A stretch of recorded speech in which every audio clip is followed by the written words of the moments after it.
Good evening, penny pinchers. Welcome back to the farm. Doing a little cattle move this evening. We're gonna move them off the paddock they've been on for the last 48 or so hours. Gonna put them into a new little strip. Dads are rolling the fence back so they can get over. Woo! Come on, girls. They ain't much interested in moving, don't look to me like. There comes one making a step, maybe. Dad treats them nicer than I do. I make them walk around the pond. That's all right. It'll help entice them.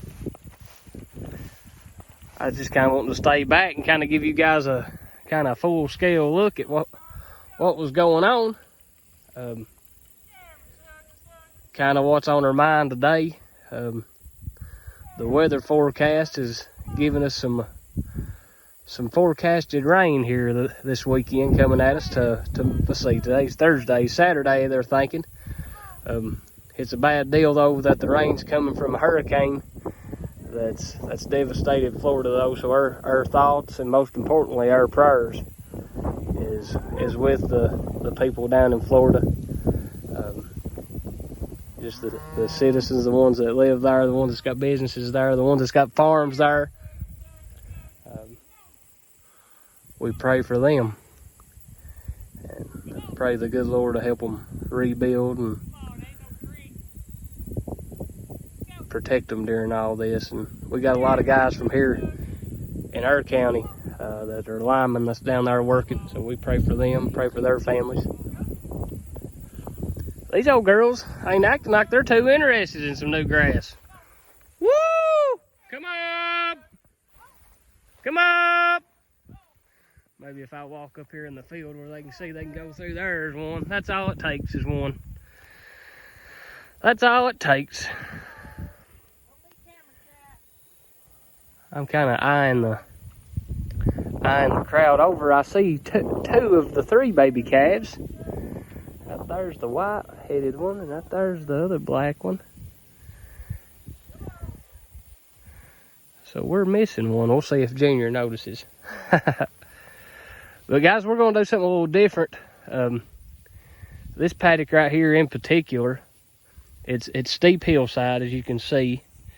And that number one is hard in itself to get grass to grow and have a good stand on it. So that's kind of what we're fighting against right here. This is one of our poor paddocks. Plus, where we're kind of doing a little different grazing deal. We've grazed it recently, so that don't help nothing. So what we're going to do to adapt to that. Oh, there it is. Hey, I didn't give Junior enough credit. Look there, he found her. Way to go, Junior. Hopefully she'll look down here and see the rest of them and come right this way. Right there's Mama looking back at her. Hey, good job, Junior. Good job. I tell you a little story on Junior. Growing up, I always had cattle and fooled with cattle with Papa, and I've always enjoyed it. You cattle guys just know what I'm talking about. Some of us, we just like it, and you have to like it to do it. And Dad grew up. Papa, who I call Papa, was his dad, and he done it the conventional way, and they milked, back in the 70s and early 80s and all that stuff. And Dad just didn't care much for it because it was one of those deals he had to do it when he was a kid. So that didn't help nothing. But me growing up, Dad was working all the time, and he didn't really care and didn't have much to do with the cows, which is fine, no big deal. We didn't need him or nothing like that. But he retired, and about that time we started doing the rotational grazing, and he started actually seeing, in true penny pincher form, he's seen the profitability of it, first thing. But second of all, he's seen what it was doing to our farm. He's seen that it was helping, and he's seen that it was a better way of doing things in our situation. Not only making money, but also making our farm better, adding value to our farm. And that's kind of what caught his attention. And that's what sparked him into getting in it. And him and Mom bought bought some cows, and so now we're here as one instead of Dad, you know, just kind of being there for moral support for us. But that may be what sparks your guys' attention. Maybe we're starting to get some viewers and some followers, guys, and we appreciate you all. And maybe you're in the same boat Dad was, didn't much care for it. Couldn't see where you can make money at it, didn't see where you can make it worth your time. But maybe from watching some of our videos and some of the other videos on YouTube, we may have showed you something, and it sparked your interest. And guys, there ain't nothing to it but to do it. If you got access to land and got the means to get started, guys, it's one of those deals. If you like it, you can make money at it. You can make it worth your while running cattle. I wouldn't recommend quitting your day job to run cattle. It's not hardly that good, I wouldn't say. But there's definitely some money to be made. You ain't gonna get rich. But like I say, if you're a cow person, you know you like it. So what we're doing right now, guys, is we kind of had the lane cut off so the cows couldn't get over here. But since we got them over here now, we've got to set the paddock up to where the cows can have access to water. And that's what Dad's doing right now. So he's putting the reel in. We always bring the reel in down here just for this reason. So he's moving the reel in on that side so the cows can have limited access to the pond, which is right here. You can kind of see right exactly where they're going to be drinking at. Just enough for them to get down in there and get them a drink and get out. We don't necessarily, we're not as sticklers about it as some people, and we should be, because cows getting in your pond is just flat out, it ain't good. It does your pond, it don't do it no good, guys. It tears the banks up, you can see there. And we'll pay the price for it one day for not doing any better job than we do. But limited access water, guys, is a really good thing. And if you don't do it, you should really look into it. Because, I mean, everybody, all these old farms around, I know here in eastern Kentucky that's not utilized limited access water points like this.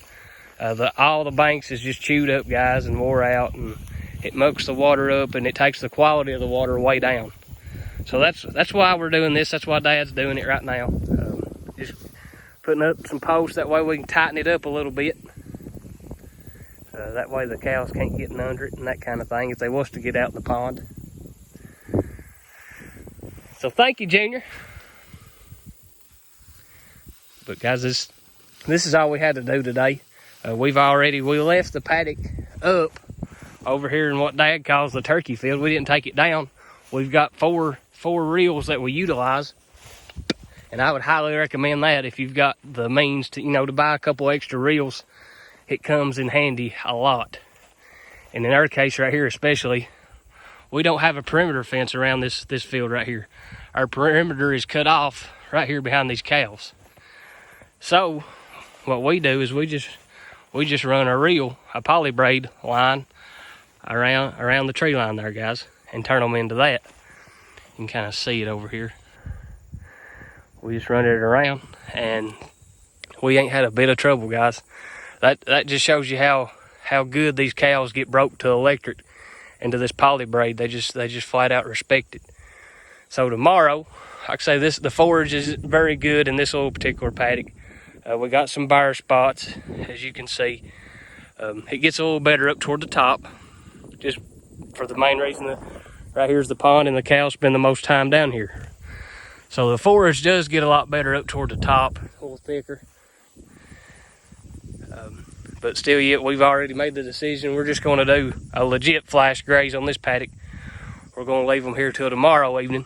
We're kind of pressed for time tonight.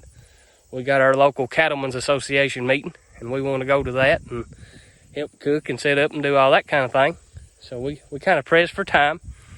So it worked out great for just a little quick move, a little temporary paddock for these girls. So tomorrow we'll be back and get you guys another video and get you one of the cows going into the turkey field. And there is some really good forage over there. What we'll do is we'll run a line and kind of keep them from the woods right here to the pond and keep them back off of this. And that way they'll concentrate and spend their time over there and eat that down. But that's pretty well what we got going on, guys. Get a little close up of this heifer right here. This is the one that hurt her foot back in the summer when we turned the bull in, and she was pretty thin. Me and Dad had discussions about maybe trying to maybe just selling her, because she's a good outfit, guys. I mean, she's right now at the cattle market that we're working with, she's worth a lot of money, and especially if she's bred to a Hereford bull, because she's going to have a little baldy calf next spring, next summer, and be worth a lot of money.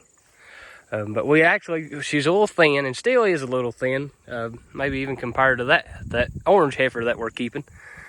But we talked about selling her, but I thought we were going to give her a chance. We're going to give her a chance.